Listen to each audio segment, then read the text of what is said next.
kuko Imana iyo iguhagurukije ikemera ngo iki kintu gikore wasenze, uko byagenda kose ukiboneramo umugisha. Rero uzasenge wigirire icyizere, ahasigaye ukomeze, kuko ibicanege byo ntuzabibura.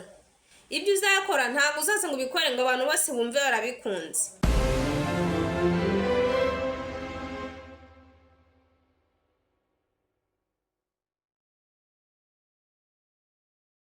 Ndabasuhuje, amahoro y'Imana akomeze kubana namwe. Niba umeze neza, Imana igufashe ukomeze kumererwa neza.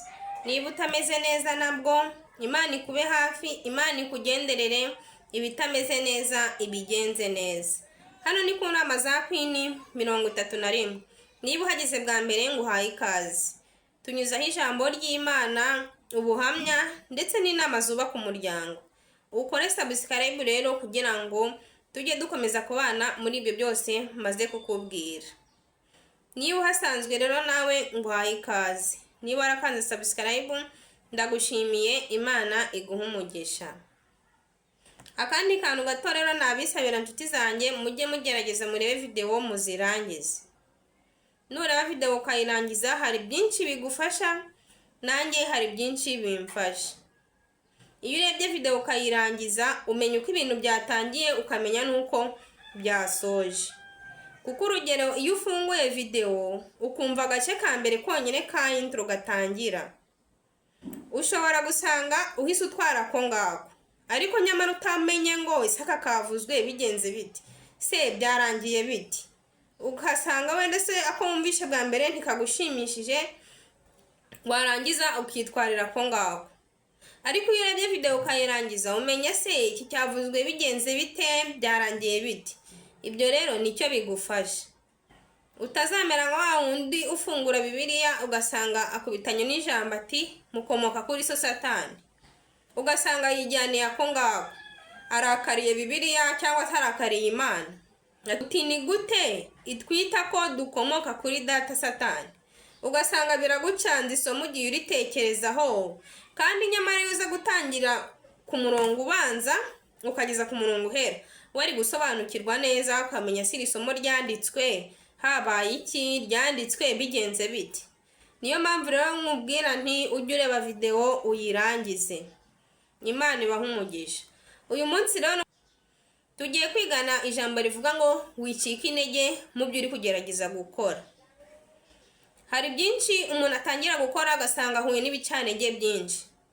Ugasanga se uhuye n'ibicanege by'amagambo, ugasanga se uhuye n'ibicanege bitari amagambo bindi bitandukanye.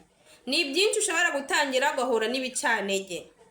Nimba rero hari ibyo uri gukora ukabona uri gucika intege, ukabona uri guhura n'ibicanege byinshi, ukumva ibyo uri gukora mbese wabihagarika kandi ugezemo hagati. Ni nka kwa kundi umuntu atangira urugendo yagera hagati akavuga ati reka nsubire inyuma. Rero uyu munsi ngiye kukubwira ngo niba hari ibyo uri gukora bikomeze wicika intege. Bikomeze wicika intege.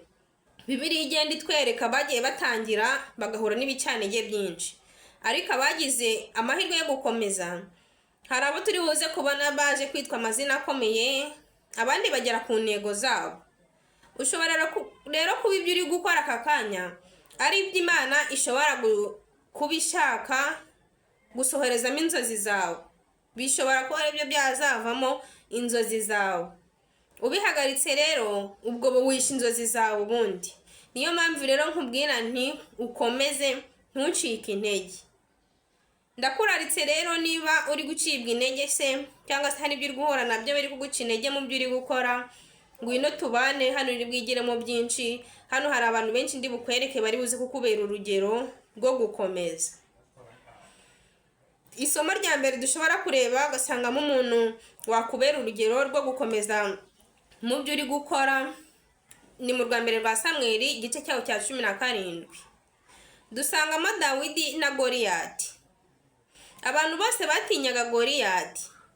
Dawidi yari umusore muto, bamwe bumvaga atashobora Goliyati, ariko yigiriye inama aramushobora.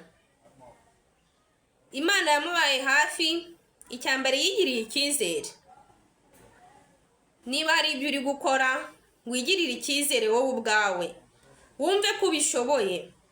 Ni gake uzatangira gukora ibintu maze ngo umbwire ngo buri muntu wese ari bubigushyigikiremo. Hari abazagushyigikira ariko hari n'abazaguca intege, kuko rero ibintu wenda gukora bitenda gukundwa na bose. Bamwe batabikunze uzasanga baguca intege.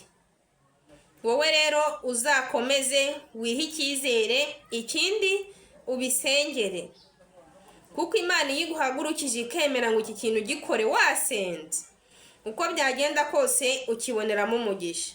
Rero uzasenge wigirire icyizere, ahasigaye ukomeze, kuko ibicantege byo ntuzabibura. Ibyo uzakora ntabwo uzaza ngo ubikore ngo abantu bose bumve barabikunze. Hari abazabona batabikunze batangire kuguca intege.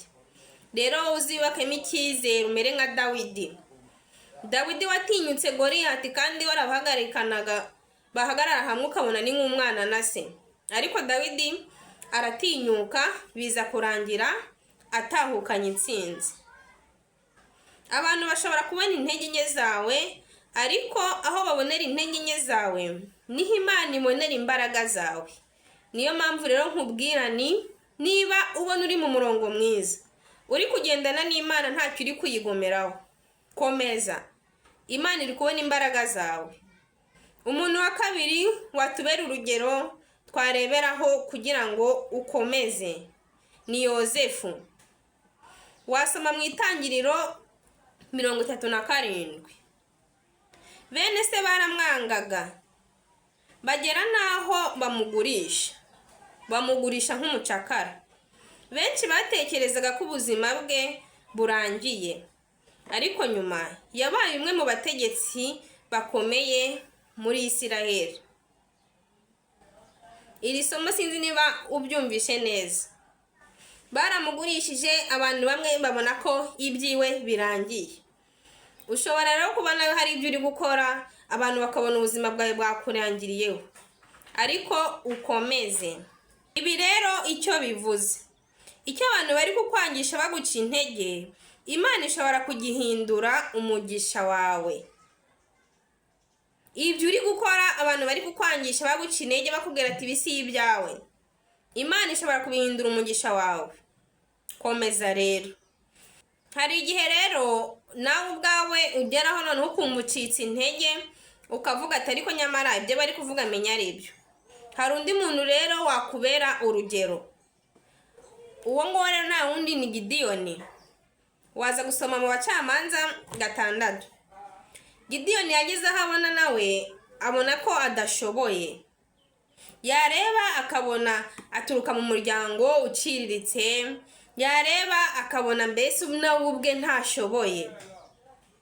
Niyo mpamvu rero ndi kukubwira hari igihe wowe uri kubona ko udashoboye nawe ubwawe, abantu bamaze kubona ko udashoboye nawe ubwawe wabyemeye, wabonye ko udashoboye, ariko nyamara Imana iri kubona ko ushoboye. Nusoma iryo somo uraza gusanga ko Gideyoni byaje kurangira Imana imwise intwari ikomeye. Nturebe uko abantu bakubona. Icyo nakubwira kwitaho, ita uko Imana ikubona. Umuntu twakwigiraho ni Nehemiya. Muri Nehemiya 2. Nehemiya igihe yubakaga inkingi za Yerusalemu, abantu baramusekaga kandi bakamuca intege, ariko ntiyahagaritse umurimo. Yarakomeje arakora. Bivuze ngo niba uzi icyo Imana yaguhamagariye ku mutima, ntugahagarike ibyo watangiye, ubikomeze bizakuviramo ikintu gikomeye. Rero nshuti yanjye, ikintu nakubwira uyu munsi ni ukudacika intege, ukomeze. Imana izakugeza ku ntsinzi. Imana ibahe umugisha mu byo muri gukora byose. Dusubire ubutaha. Ciao.